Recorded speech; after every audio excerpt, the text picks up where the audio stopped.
Bom, mais uma vez, boa tarde a todos aqui presentes. Lembrando aí o pessoal dos estandes que desçam para a palestra do professor Luiz Antônio Lima. Lembrando que na tarde de hoje faremos alguns sorteios aqui de alguns brindes oferecidos pelos expositores. Uma cortesia para todos vocês. E lembrando que depois da palestra do professor Luiz, teremos o debate. E eu peço para que vocês guardem as perguntas para a hora do debate. E tem duas opções de fazer perguntas.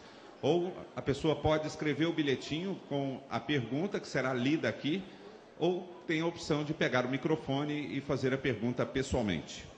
Então vamos com a palestra agora com o tema Novidades do Gotejamento para a Cultura do Café, com o professor Dr. Luiz Antônio Lima, da Universidade Federal de Lavras.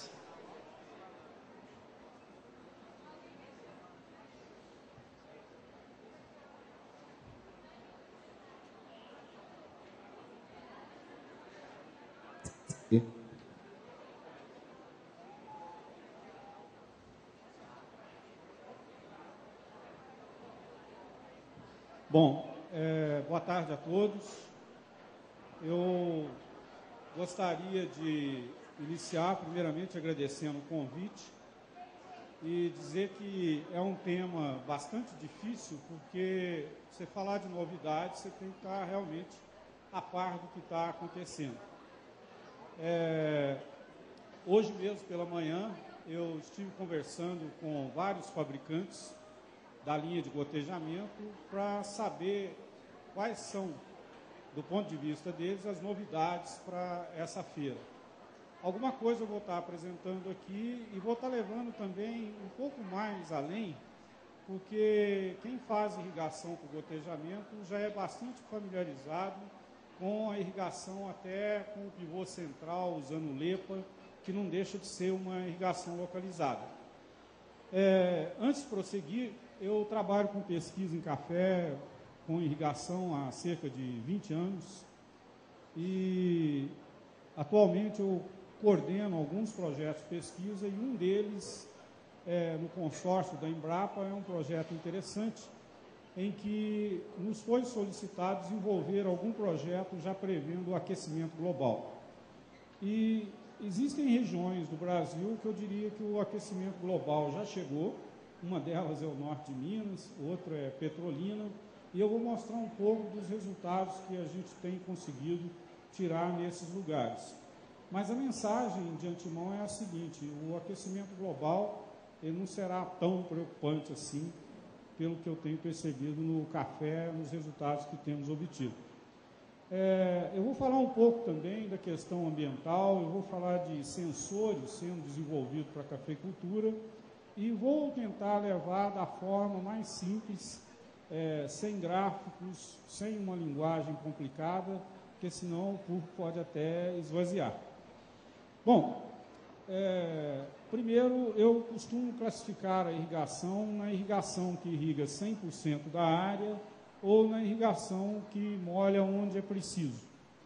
E alguns preferem, às vezes, dizer que a primeira é a aspersão, a segunda seria o gotejamento. E uma traz vantagens e desvantagens, e a outra também, eu vou discutir um pouco disso aqui. Bom, primeiramente, quem me pergunta se eu irrigo o café por aspersão ou irrigo com gotejamento, eu chamo a atenção para o seguinte fato: o gotejamento, depois de muitos anos trabalhando com isso, eu vejo da seguinte forma: enquanto um pé de café irrigado por aspersão, molhando 100% da área, ele tem à sua disposição cerca de 1.080 litros de solo, no gotejamento eu tenho menos, eu tenho cerca de 360 litros. Então é como cultivar uma planta num vaso grande e de repente cultivá-la em vaso pequeno. E eu acho que até a dona de casa mesmo sabe disso. À medida que nós diminuímos o tamanho do vaso, é preciso ter mais cuidado. Então, a irrigação por gotejamento, ela requer cuidados porque nós estamos lidando com um volume de solo menor.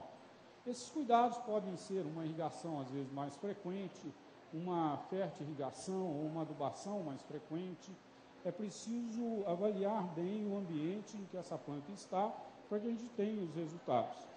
Eu costumo fazer uma comparação de que no Chile, por exemplo, eles chamam a irrigação por gotejamento de riego tecnificado, ou seja, uma irrigação tecnificada. É porque eles perceberam que com esse sistema de irrigação há muitas outras técnicas que precisam ser levadas junto, senão não tem sucesso não. Bom, a aspersão, eu tirei aí um slide, esse slide é de uma área quente, de uma das que eu citei, e o gotejamento seria isso daí. A gente percebe nitidamente que a faixa molhada é menor. E, vamos lá, eu vou chegar em novidades, né? O gotejamento enfrenta alguns problemas. Nos primeiros projetos que foram desenvolvidos, aqui no Cerrado, por exemplo, começou a surgir muita perfuração nos tubos gotejadores e muitos vazamentos, e depois nós fomos avaliando isso bem de perto, nós chamamos entomologistas, aqueles caras que são especialistas em insetos, para tentar identificar para nós o que estava ocorrendo, e chegamos no cupim, né? E são muitos os cupins, eu diria assim, e existe uma região do Cerrado onde isso aparece e é preciso ter cuidado. Visto de perto, vamos dizer, o inimigo é esse daí. Então, esse foi o primeiro problema que nós enfrentamos com o gotejamento nessas regiões e que solicitou alguma técnica para ir junto. Hoje, juntamente com a EPAMIG, com o professor Júlio, que de vez em quando está por aqui, nós descobrimos alguns produtos que podem ser injetados via água, que fazem o controle dessa praga sem qualquer impacto, sem problema.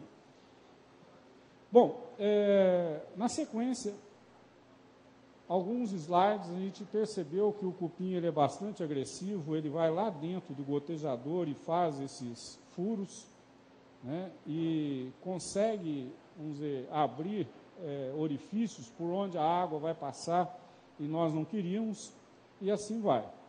Bom, uma das técnicas que surgiu e aparece já como novidade para nós seria o gotejamento enterrado, o gotejamento subsuperficial. O primeiro projeto de gotejamento enterrado aqui no Cerrado, ele tem mais de 10 anos ou mais. Então, isso, na verdade, não é tão novidade assim. O que muda um pouco é o seguinte, o gotejamento enterrado, ele vem requerendo outras técnicas, ele é conduzido de maneira diferente, e essa novidade, antes que as pessoas comecem a adotá-la desenfreadamente, é preciso saber, né, que problemas nós poderemos ter. Eu volto um pouco nos Estados Unidos, esse slide, cada círculo desse pequeno é um pivô central. Essa região é do Colorado, nos Estados Unidos, e se eu aproximar, a gente já vê de perto aí, e é um lugar onde a demanda por água é muito grande. E o que o governo americano percebeu foi o seguinte, a água subterrânea vem caindo cada vez mais, e eles chegaram a tomar uma medida de subsidiar quem tem o pivô e partir para o gotejamento enterrado. Bom, essa história é curiosa. O governo americano chegou a pagar $900 por hectare para o camarada trocar. Então, é algo subsidiado, algo fácil, e muita gente começou a trocar para o gotejamento enterrado. Mas fica aquela pergunta, será que não tem nada errado nisso? Será que vai dar certo? Isso já foi testado? Como é que é? Eu acho que é essa pergunta que talvez a gente tenha agora. Nós vamos para essa novidade definitivamente, vamos enterrar o gotejamento, quais são as vantagens e dificuldades. No caso deles lá, eu diria que o problema maior são os roedores, né? Se você visitar as áreas de gotejamento enterrado nos Estados Unidos, eles não têm problema com cupim, pouquíssimo, né? Eles não têm problemas como talvez nós tivéssemos aqui, eu vou relatá-los. O maior problema deles são os esquilos. Muita gente já viu pela TV um esquilo e ele vai fazendo túneis e acaba comendo todo, vamos dizer, a mangueira, até PVC, o que tiver pela frente. Então, hoje, a referência americana é a seguinte, o gotejamento enterrado na região central tem esse problema do esquilo. Na Califórnia também, eles têm uma área muito grande irrigada por gotejamento enterrado, principalmente tomate, e volta ao problema, é esquilo. E o controle de animais desse porte com o esquilo requer aí, vamos dizer, algo muito mais integrado. Existe um impacto ambiental forte, essa questão da biologia precisa ser pensada. Mas nós temos estudado bastante os pivôs, né, e entendemos que é uma técnica excelente, que traz novidades sempre, né. Dentro da Universidade Federal de Lavras, nós temos uma pesquisa conduzida com pivô, e nessa pesquisa aí a gente até divulgou alguns resultados interessantes. Nós tivemos produtividade de 2 anos aí de 127 sacas, chegamos inclusive nos valores de KC que nós já imaginávamos. E esses valores de KC até é interessante, eu vi pela primeira vez esses números, ou parecido com eles, publicado num livro do André, e resolvi testá-los. E não é que deu certo mesmo. Então, hoje, nós temos já esses valores publicados para o pivô.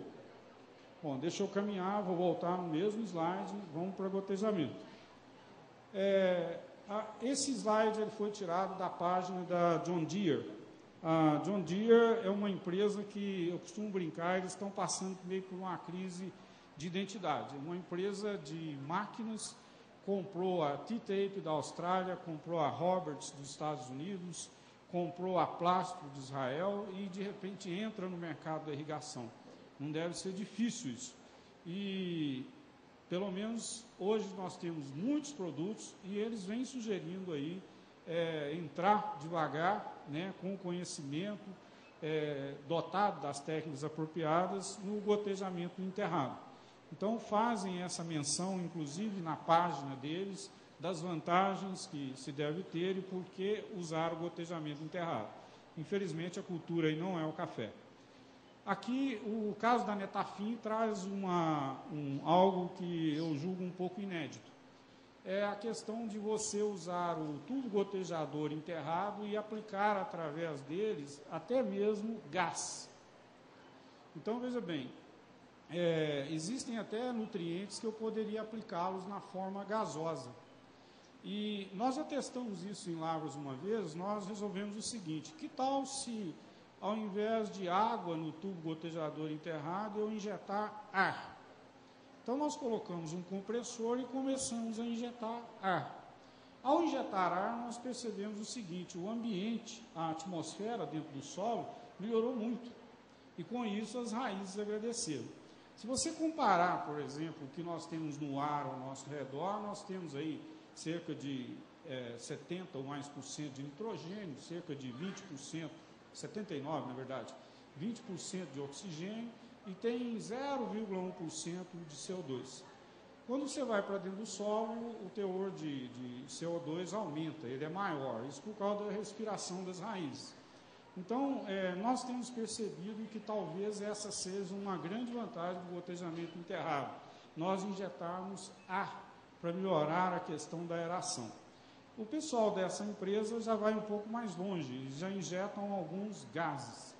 E para aqueles que pensam em cultivar café até em áreas muito frias, nós já avaliamos, já estamos buscando a possibilidade de, até no gotejo superficial, injetar algum gás que possa proteger a lavoura da geada. Isso pode ser bem interessante, mas não temos resultados conclusivos ainda. Essa empresa americana, Rainbird, ela é muito conhecida por irrigar parques, jardins, e resolveu trabalhar com a irrigação com gotejamento enterrado. Resolveu investigar isso a fundo. E lançaram um gotejador e por aí foi. Eu vou voltar nesse tema porque esse gotejador lançado pela Rainbird, ele traz algo novo, inédito, e que a gente vai ver e até entender por que ele funciona bem. No caso da Naan Dan Jain, né, aí é outra junção de empresas, a Naan juntou com a Dan e depois juntou com a Jain, que é de origem indiana, e criou-se uma grande empresa com excelentes produtos, e eles vêm comentando também, não dá para vocês lerem, dos benefícios e das possibilidades de utilizar o gotejamento enterrado. Bom, as empresas estão a par dessas possibilidades, né? Algumas novidades têm surgido experimentalmente. A própria John Deere tem recomendado trabalhar muito com os tubos flex. São aquelas mangueiras que, ao invés de usar o PVC, a gente usa uma mangueira como essas de incêndio. Ela enrola e fica fácil de transportar. Não que o sistema vá ser desmontado, mas quando for montado pela primeira vez, o frete fica facilitado, é algo novo. Nos Estados Unidos isso já tem sido muito comum, não utilizar mais o PVC rígido, mas utilizar esse material que é achatado, é como se fosse uma mangueira. Eu entrei em alguns sites de empresas brasileiras buscando algumas novidades e essa me chamou a atenção, né? O site da Marbella, o Márcio, até meu amigo, o proprietário, ele desenvolveu um site e o cara irrigando ali com uma mangueira mesmo. Essa empresa ela faz filtros e, embora eu diria que o site não está a meu gosto, mas eles têm feito uma pesquisa muito interessante para a retenção de ferro. Eu vou falar disso daqui a pouco. Outra empresa que eu gostaria de chamar a atenção, muito pequena e que começou no Polo Tecnológico Santa Rita do Sapucaí. Às vezes a gente não dá valor para as empresas brasileiras e eu acho que tinha que ser o inverso. A gente tem que ajudar, empurrar e vão que vão. Essa empresa, muitos conhecem o controlador dela, ela tinha o nome Telesystem e eu brinquei com eles que Telesystem seria o nome de uma empresa de televisão, não de uma empresa de irrigação. E num esforço agora eles mudaram para Irritron, né, misturando eletrônica com irrigação, e começaram a desenvolver alguma coisa, válvulas e solenoides, controladores, e é um controlador que funciona relativamente bem. Então, do ponto de vista mineiro, principalmente, e do ponto de vista de governo, eu diria assim, os produtos não são aquela maravilha, mas nós temos que ajudar, pois é assim que a indústria desenvolve. E eu acredito que as novidades, elas não têm que vir só do exterior, elas podem ser criadas aqui mesmo. Bom, esses são exemplos. A Amiad também é outra empresa com grandes fusões. Nós, quando falamos de Amiad, você usa aí sinônimos como Arcal, Filtomate, são todas empresas da área de filtros. E essas junções, elas ocorrem em todos os segmentos e no gotejamento também. Eu vou avançar e mudar um pouco o tópico. Todo ano eu vou na feira de irrigação dos Estados Unidos buscando novas tecnologias para ver para onde a coisa está caminhando. E na última feira realizada no mês de novembro em San Diego, o que eu percebi foi o seguinte: todos os controladores de irrigação para gotejamento, eles têm acoplado a eles algum sensor. Esse sensor, normalmente, é o sensor de radiação solar. Como eles sabem que a evapotranspiração é muito afetada pela radiação solar, o que o controlador faz é o seguinte: se você determinou que a irrigação é de 3 horas por setor, ele vai acompanhando a radiação solar e vai ajustando esse tempo por setor conforme a radiação. É como se fosse uma correção automática, em tempo real, do tempo de irrigação. E, obviamente, quem é da área aqui vai dizer o seguinte: só pela radiação solar não deve ficar uma coisa que presta. E realmente não fica 100% não. Mas os novos controladores, eles já estão saindo com sensores para detectar a velocidade do vento, que obviamente afeta, e com muitos outros sensores. Então, eu diria que em gotejamento, nós já estamos abrindo aí uma temporada de que os nossos controladores, eles terão acoplados a eles sensores, para poder automaticamente corrigir a irrigação. Eu acho isso importante do ponto de vista que nós precisamos economizar água.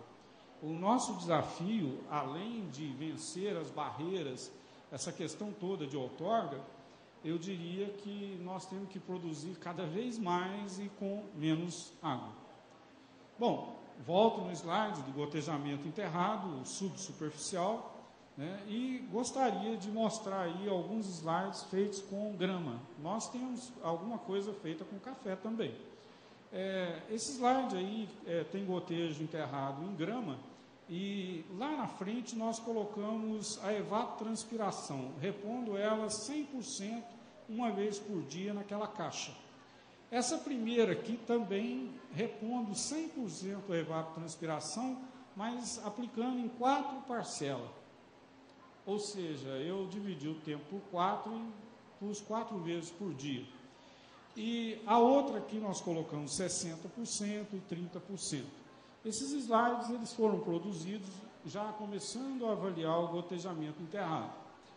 Bom, depois existe outra pergunta. Se eu quiser irrigar, por exemplo, grama, é complicado, porque é diferente de café. Café eu tenho uma linha, daí 3,5 metros eu tenho outra. Grama a gente tem para todo lado. E o que nós observamos é o seguinte, o gotejador ele não pode ficar muito longe um do outro, senão começa a formar essas regiões com falta de água. E não dá para eu falar de gotejamento enterrado sem estar estudando, avaliando outras culturas. Eu acho que é uma grande solução. Eu vejo aqui muitas pessoas que moram em Belo Horizonte, muitos sabem que a irrigação do canteiro central da avenida do contorno é um desastre. Mais joga água no asfalto e nos carros do que na própria grama. Além do que, é muito comum, às vezes, passar uma pessoa e roubar o aspersor. Então, por essa razão, vem se estudando bastante a possibilidade de utilizar gotejamento enterrado no paisagismo. Então, a partir daí, a gente acaba importando muito conhecimento. Aqui já o café, esse experimento nós fizemos em Lavras, aparece aqui um pedaço de mangueira, mas era só para nós injetarmos alguma coisa. Depois ele é enterrado. E no gotejamento enterrado, a maior preocupação que existe é com intrusão radicular. As raízes das plantas vão entrar lá no gotejador e vai entupi-lo. Isso é bastante possível, nós observamos isso em muitas áreas, plantios comerciais, e nós vamos avaliá-lo aqui. Nesse caso aí, o experimento que a gente fez, em primeiro lugar, foi avaliar como que a água distribui dentro do solo. Existem, não sei se dá para perceber, um pontinho preto aqui, outro aqui, essa é a posição do gotejador. Esse software é um software europeu muito poderoso, em que nós conseguimos, para diferentes solos, modelar como será a distribuição de água e tomar uma decisão. Nós vamos irrigar uma vez por dia, várias vezes por dia, quanto de água nós devemos aplicar, nós vamos utilizar um gotejador de alta vazão ou de baixa, muitas perguntas aparecem aí. Bom, para gotejamento enterrado, uma das dificuldades é enterrar o gotejador. E eu lembro da primeira máquina que eu vi, que veio de Israel, que nós testamos no projeto no Jaíba, a máquina não conseguiu enterrar. Eu falei, bom, esses caras devem estar acostumados lá com o solo de outro jeito, o nosso aqui é outro. Né? E a gente até brinca aqui, o buraco é mais embaixo, espera aí. Fomos e tivemos que, junto com o pessoal de Sertãozinho, junto com o pessoal da Netafim, buscar um equipamento que conseguisse realizar esse trabalho. A questão é, enterrar gotejador em época seca é quase que impossível. A máquina não corta aquele solo duro, principalmente os otossolos vermelhos e amarelos. Então, essa é uma dificuldade. Bom, raiz, eu vou falar dela e eu trouxe esse slide, e esse slide é curioso, muita gente conhece ele, esse local. Eu vou adiantar o próximo. Isso aqui é um hotel, até que vai levando aos trancos e barrancos, que existe em Mocambinho, no norte de Minas Gerais. E um dia eu cheguei lá e peguei o dono lá, o gerente do hotel, do restaurante, cortando a árvore. E eu disse a ele, o pessoal do IGAM vai vir aí te prender. Ele falou, tem que prender essa árvore aqui. Eu falei, mas o que tem árvore? E seu controlador... A árvore, olha só, ela tem raízes, olha o que essa raiz fez. Ela veio por aqui, entrou por aqui, ó, foi embora, virou lá, foi lá na frente e estourou o piso no banheiro. Eu falei, bom, se eu estou preocupado com raiz miúda, entupindo gotejador e o negócio chega a esse nível, não vai ser fácil não. Aí falei para ele, não, se o IBAMA vier te prender aí, eu te ajudo a soltar, falei para ele. Bom, nós temos técnicas na literatura sugerindo que no gotejo enterrado, de vez em quando, a gente deve injetar um herbicida, e nesse caso tem sido muito comum a recomendação da trifluoralina, uma palavra que eu tenho dificuldade de pronunciar, e às vezes eu falo TFN para ficar mais fácil. E esse herbicida ele é muito utilizado para cana, para gramíneas, e ele tem uma alta absorção ao solo. Meio que se eu virar 1 litro do herbicida sobre o solo e fizer um furo a meio metro de profundidade, talvez eu não vá encontrar nada do herbicida. Ele é altamente retido pelo solo. Então, esse grande coeficiente de absorção faz com que seja o herbicida ideal, porque se nós injetarmos ele através da água, ele vai ficar ali só ao redor do gotejador. Então, certamente eu não vou ter raízes entrando no gotejador. Bom, veio a seguinte pergunta: qual é a dose e nós temos que aplicar isso de quanto em quanto tempo? Eu achei alguns trabalhos publicados na literatura e adicionei uma terceira pergunta. Espera aí, será que não tem perigo de eu matar o meu café? Né? Então, eu pensei o seguinte, vamos testar isso, vamos avaliar isso. E nós fizemos esse experimento, essa fotografia aqui, foi onde eu coloquei uma dose nesse café, que seria a dose escrita lá na bula ou na monografia da trifluoralina, que mataria, mas não mata. E ficamos até decepcionados. Olha só como é esse produto, parece uma gasolina. Se encostar na roupa vai manchar. E eu comecei a observar o seguinte, o solo também, ele responde diferentemente a essa TFN. Aqui seria ela pura, tá? E esse negócio é combustível, pega fogo. A gente tem que ter cuidado a lidar com isso. Bom, fizemos avaliações, né, e fomos ver. Vamos observar se, aplicando a TFN de 3 em 3 meses, ou de 6 em 6 meses, ou de 12 em 12, colocando uma dose bem pequena, 0,05 ml, ou 0,15 ou 0,25 por gotejador, vamos ver se isso vai afetar as plantas, vamos ver se vai entupir. Numa medida que nós fizemos em janeiro, nós observamos que a altura das plantas não diferiu. Ou seja, descobrimos que a trifluoralina não estaria afetando as plantas. Avaliamos isso novamente em fevereiro, mesma coisa. Os números são iguais. Quando a gente põe essa letra aqui na frente, é para indicar que os números são parecidos. E fomos investigando isso, em maio, mesma coisa. Ou seja, não percebemos diferença. Nós cultivamos o café com gotejamento enterrado, gotejo a 20 centímetros de profundidade, a 20 centímetros de distância da planta, e observamos que até 1 ano e meio não precisava nem aplicar a trifluoralina. Então, fica a pergunta, mas vem cá, qual gotejador que você utilizou? Será que se eu usar o outro da marca tal não vai entupir? Pode ser. Então, isso depende do gotejador. Agora, uma questão importante, esse herbicida, ele, se você deixá-lo aí mesmo na lata, ele vai perdendo a sua força com o tempo. Nós costumamos dizer que a sua atividade vai caindo. Com cerca de 180 dias, cai metade. O herbicida deixa de prestar, vamos dizer, 50%. Então, eu vejo dificuldade em falar que a trifluoralina tem que ser aplicada uma vez por ano. Porque se você aplicou lá, ela não tem mais dela lá. Então, eu acho que teria que ser a cada 6 meses, por aí. Bom, mas isso precisa ser melhor investigado. E aqui, nós fotografamos algumas plantas quando nós colocamos 0,68 ml. Foi para matar mesmo. Eu falei, não, eu quero fazer um pé de café morrer, para eu falar, ó, não ponha isso. Mas não conseguimos matar o pé de café. E é fácil entender, tá? A trifluoralina, ela vai ficar concentrada no ponto onde ela foi aplicada, porque ela não tem mobilidade. Então, se ela é aplicada via gotejamento, ela vai ficar só ao redor do gotejador. Agora, lá onde tem raiz de café, 30, 40, 50 centímetros, ela vai? Não. Por isso o café não sentiu. Tá? Bom, uma preocupação que eu tenho é o seguinte, esse herbicida ele é proibido na Europa, e não custa nada alguém, principalmente de meio ambiente, proibirem por aqui. Aliás, falando em meio ambiente, deixa eu abrir um parênteses, eu li essa semana que para fazer uma xícara de café gasta 140 litros d'água, né? E eu diria que 140 litros é a quantidade de esgoto que um imbecil desse gera por dia. Quem falou isso?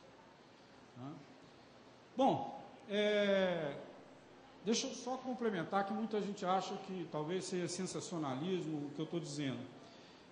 Eu não me preocupo com as plantas consumindo água, porque elas devolvem para a natureza na forma de tratamento mais perfeita que eu conheço, que é mudando o seu estado de líquido para vapor. E até onde eu sei, segundo publicações da NASA, a quantidade de água que se perde para o espaço, que sai do planeta, é praticamente zero. Então, eu fico às vezes me perguntando, né, essa questão de que a agricultura usa água, nós usamos sim. Nós tiramos 70% do que é retirado dos rios. Outros 20% é tirado aí pelas indústrias, outros 10% pelo consumo humano. Só que com detalhe, nós devolvemos ela praticamente limpa. Né? E quem tira os 20% lá, como é que devolve? E quem tira os 10%? Né? E o Paulo Romano falou com muita sabedoria, nós precisamos fazer um pacto, né, envolvendo ambiental, social, econômico, para poder explorar isso daí. Porque se deixarmos, a coisa vai pegando de uma forma que eu diria que daqui a uns dias, para você ter um filho, você vai ter que preencher um FCE, né, porque ele vai consumir água e tem que ver, você vai ter que ter um licenciamento ambiental. Né? Se ele não tiver licenciamento ambiental, ele não pode matricular na escola.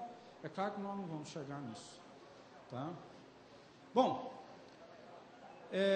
outras maneiras de controlar intrusão de raiz, elas já existem na literatura há muito tempo.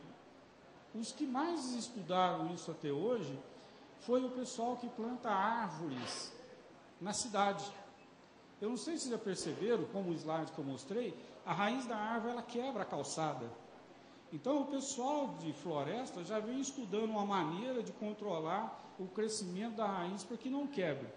Eu, ao investigar isso junto com o pessoal de floresta lá da UFLA, eles disseram, não, às vezes o que o pessoal faz é botar uma manilha que aí força a raiz para descer. Os americanos não, eles já têm avançado bastante nesse segmento, a gente vai ver aqui. Eles já usam essa questão de controle de raiz, né, em tubulação de esgoto, quebra de calçada, até casco de navio, eles têm preocupação, e controle de algas.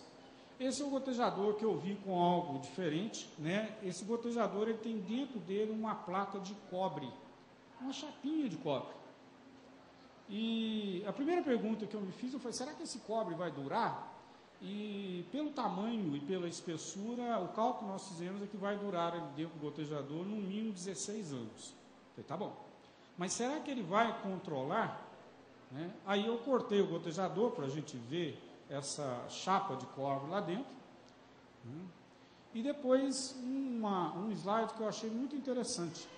Né? Eles fizeram transparente de propósito, né? E a chapa de cobre está do lado esquerdo, a gente vê que a raiz que entrou nesse gotejador, ela preferiu crescer para a direita. Mas vem cá, eu não estou entendendo, eu aplico cobre lá na lavoura, às vezes para suprir, até com um micronutriente. Isso quer dizer que a raiz não é chegada no cobre? Não é não. Tá? Porque aqui, quando a raiz ela encosta no cobre, ela sente essa toxidez, ela não cresce não, é um ambiente hostil para ela. Então, comprovadamente, isso para mim não é uma invenção, já que o pessoal de árvores em urbanismo, às vezes coloca carbonato de cobre, às vezes coloca algum composto de cobre ao redor do sistema radicular para evitar que as raízes cresçam lateralmente. Bom, dando prosseguimento, volto para uma irrigação localizada. Essa foto é de um pivô central, um café. Isso me preocupa bastante, porque chega uma época do ano que o pessoal precisa tirar o lepa de cima da linha de plantas e trazê-lo para o meio da rua. E a razão é simples, se você deixá-lo lá, ele vai fermentar os frutos, principalmente a partir de agora, abril, maio. E aí vai dar bebida ruim, vai dar café no chão, e as propriedades que eu tenho visto por aí, fala-se em 5% da safra fermentando por conta desse detalhe. Bom, é uma dificuldade, e você fala, mas espera aí, você está falando de gotejamento ou de pivô? É porque eu trato o pivô com lepa como irrigação localizada, que economiza água, e por isso a gente investiga também. E eu tenho algumas preocupações, às vezes a força da água é demais, isso precisa ser revisado, né? E pode trazer escoamento, pode trazer uma série de problemas aí, até erosão. Aqui a erosão fica fácil de ser visualizada, expondo as raízes ou mesmo transportando terra, e nós tivemos que gastar dinheiro aí. Né? Quando eu fiz um projeto para comprar um desdrômetro a laser para medir tamanho de gota de chuva, o pessoal queria me matar. Isso é caro demais, não sei o quê. Finalmente compramos, nós temos na universidade um equipamento que aqui em cima existem raios lasers, cerca de 128 lasers. Qualquer gota que passar, ele mede o tamanho, a velocidade. Isso nos proporcionou avançar um pouco mais no conhecimento e, quem sabe, um dia corrigir isso daí. Os resultados saem bastante interessantes. Eu não gosto de gráfico, porque tem que explicar. Mas, voltando ao LEPA, nós temos algumas preocupações quanto à direção de plantio. Santinato mesmo já publicou algumas coisas muito interessantes. E nós já descobrimos que tem direções que produzem mais, isso a gente investiga também, e resolvemos inventar, criar, talvez até patentear, um lepa tupiniquim, made in Lavras, vamos dizer assim. O que nós fizemos? Vamos pegar um pedaço de dreno e vamos botar algo chuveirando por baixo da saia do café. E fomos testando. Falei, não, mas tem lepa de tudo que é tamanho. Falei, não tem problema não, vai fazendo aí. E chegamos nesse primeiro protótipo aí, ficou um horror. Né? Mas vamos testar. Né? E fomos testando, aí até que nós, assim, não, fotografar não adianta, eu tenho que filmar. Aí fizemos o primeiro, eu gostaria de agradecer em público a paciência, colaboração da Fazenda Paraíso em Pirapora. Eu acho que sem o produtor você não consegue fazer pesquisa não, e eles têm contribuído bastante para que a gente chegue lá. Então, nós fizemos isso aí, instalando no pivô, ele vai derramando água por baixo. Bom, qual é a vantagem? Eu não vou molhar os frutos que estão lá em cima, não preciso levar o lepa para comer na rua, nada disso. E funcionou muito bem. Né? E nós começamos, bom, então já está perfeito, nós podemos até patentear, vamos ficar ricos. Não tem como, pesquisador nunca vai ficar rico. Porque se ficar rico, ele para de ser pesquisador.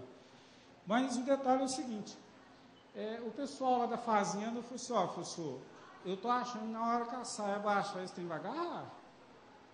Eu falei, vai. E não é que garra mesmo? Então, nós já estamos estudando uma maneira de flexibilizar isso daí para não ficar agarrando na saia.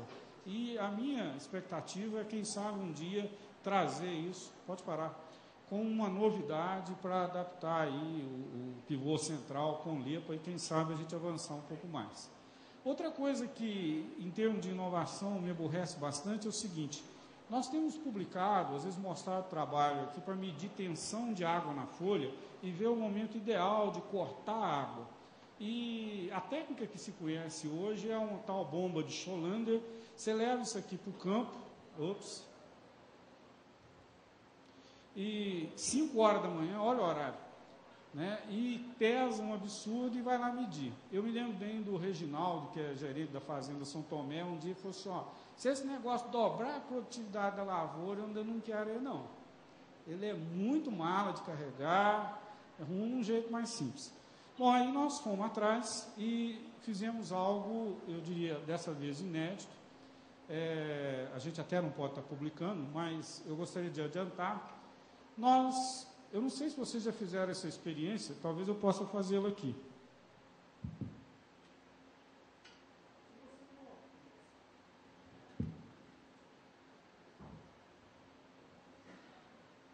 Se você colocar um laser atrás do seu dedo e ligá-lo, você vai ver que o dedo fica avermelhado.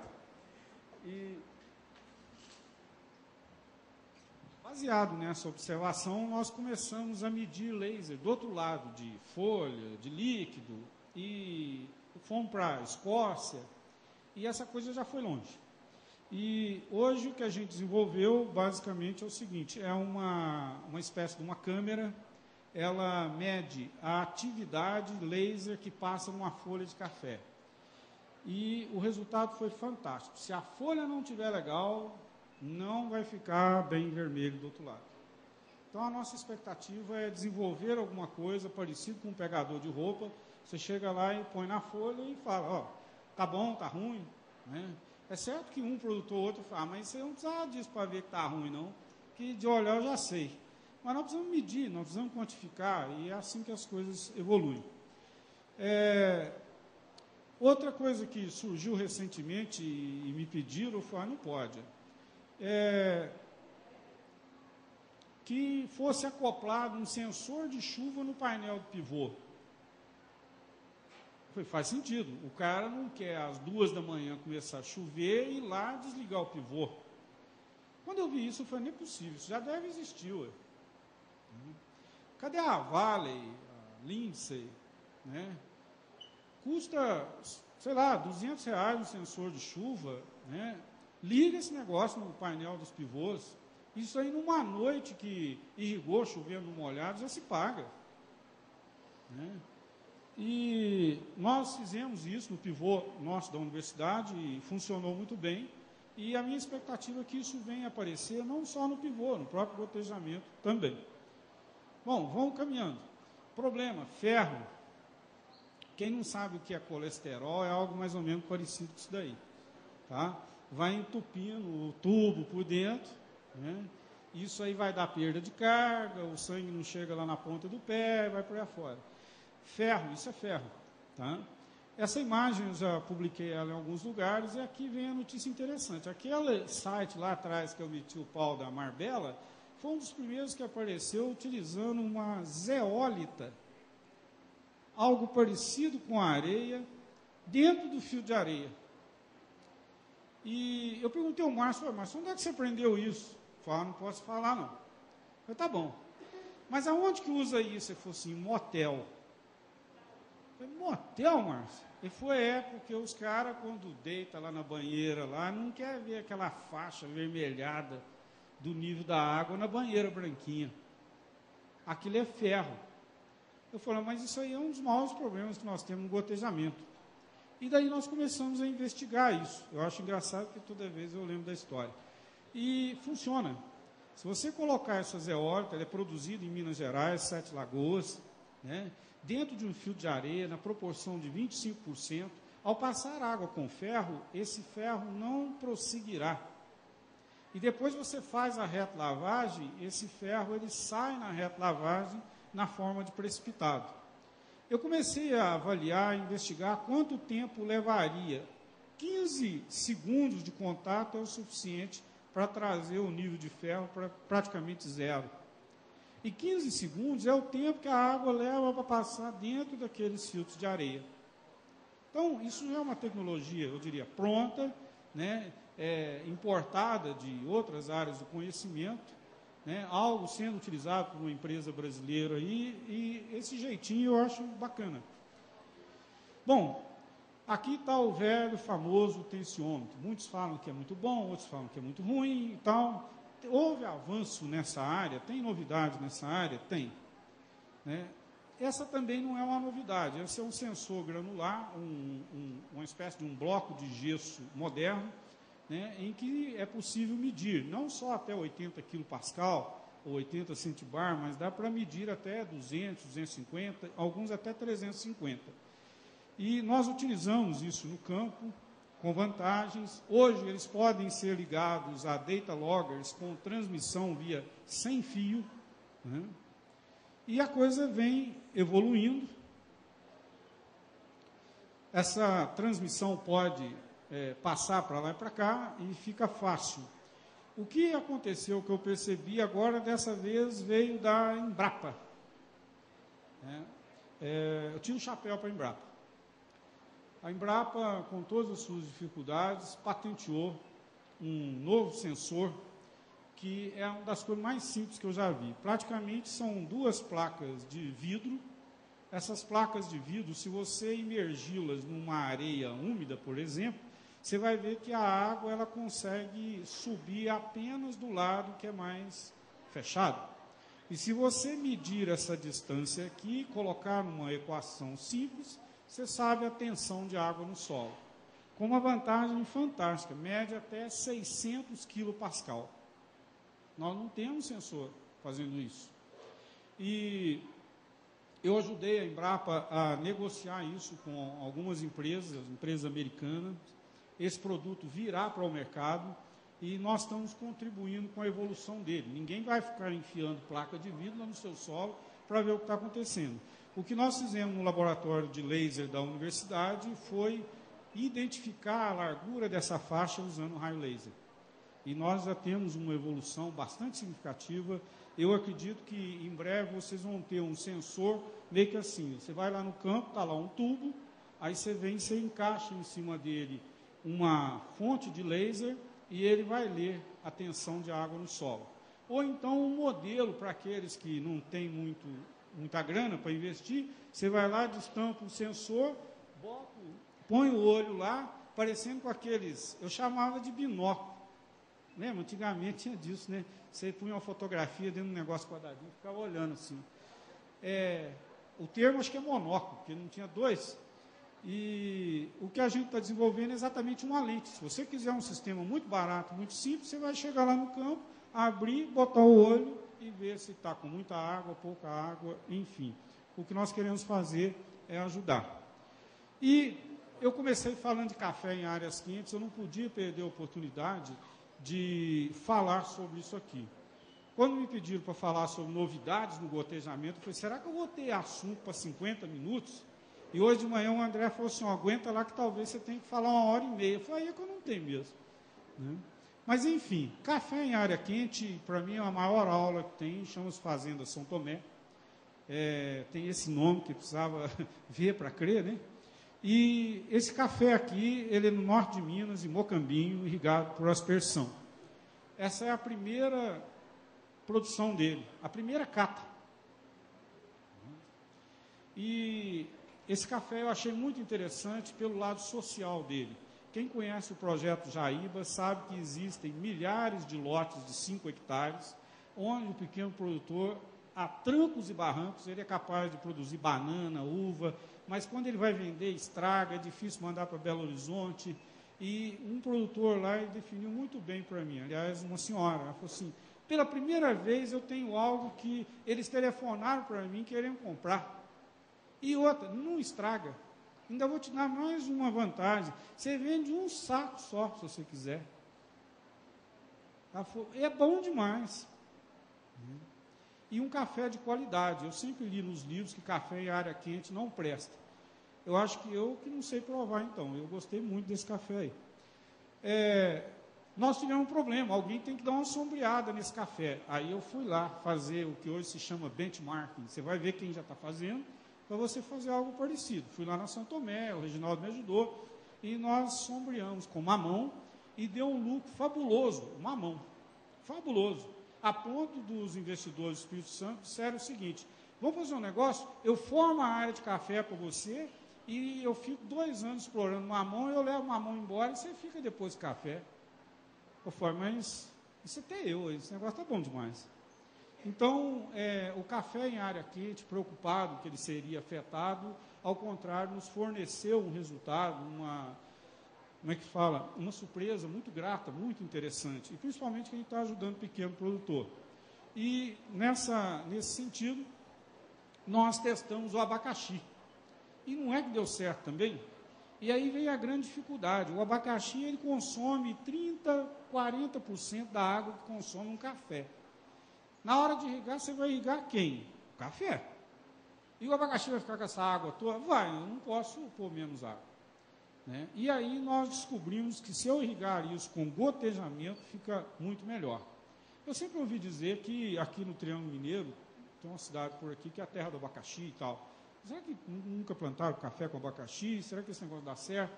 Mas, enfim, nós publicamos esse trabalho agora e a rentabilidade é fantástica. E outra coisa que nós descobrimos para pequeno produtor, que funcionou no Jaíba, eles têm preço mínimo garantido para milho, para feijão, pelo programa aí de agricultura familiar. E mesmo você plantando junto milho e feijão, isso dá lucro. Bom, vamos para frente. Fui parar em Petrolina. Ó, Petrolina é quente.